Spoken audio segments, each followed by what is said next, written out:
Michigan Secretary of State Jocelyn Benson, who like other Democrats in executive roles in that state was recently re-elected, received and complied with a subpoena from Special Counsel Jack Smith, who is leading the Justice Department's investigation into Donald Trump's handling of classified materials from his administration and his political schemes to stay in power.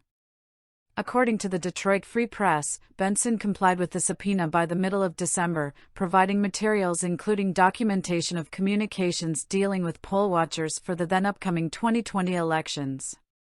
Some of the provided emails centered on planning a meeting with Trump campaign officials and others to discuss related rules.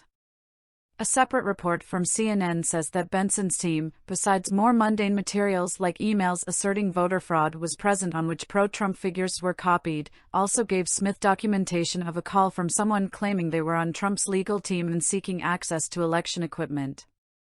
It's unclear who might have placed that call. Included in the response from Michigan's Secretary of State is an email from a county official who was reporting 2 voicemails they received in December 2020 from individuals seeking access to voting equipment, CNN explained, adding that the clerk credited one of the messages to someone claiming they worked for Trump.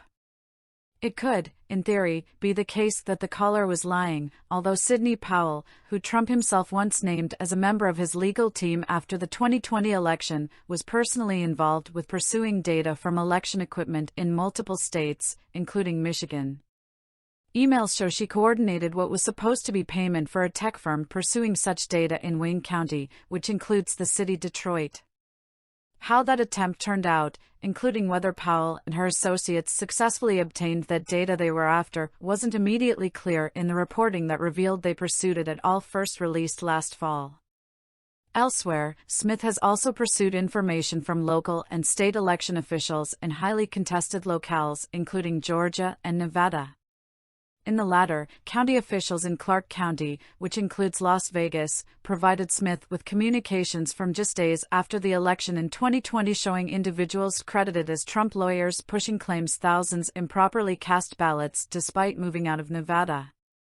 Trump's team also sought the names of members of a county ballot tabulation board, a request that the local registrar was resistant to quickly fulfilling out of concern for these election workers' safety. In Georgia, Ruby Freeman and her daughter Shay Moss, who were election workers in the Atlanta area in 2020, are still, as recently as this week, facing conspiracy theories about their supposed involvement in imaginary 2020 fraud from Trump.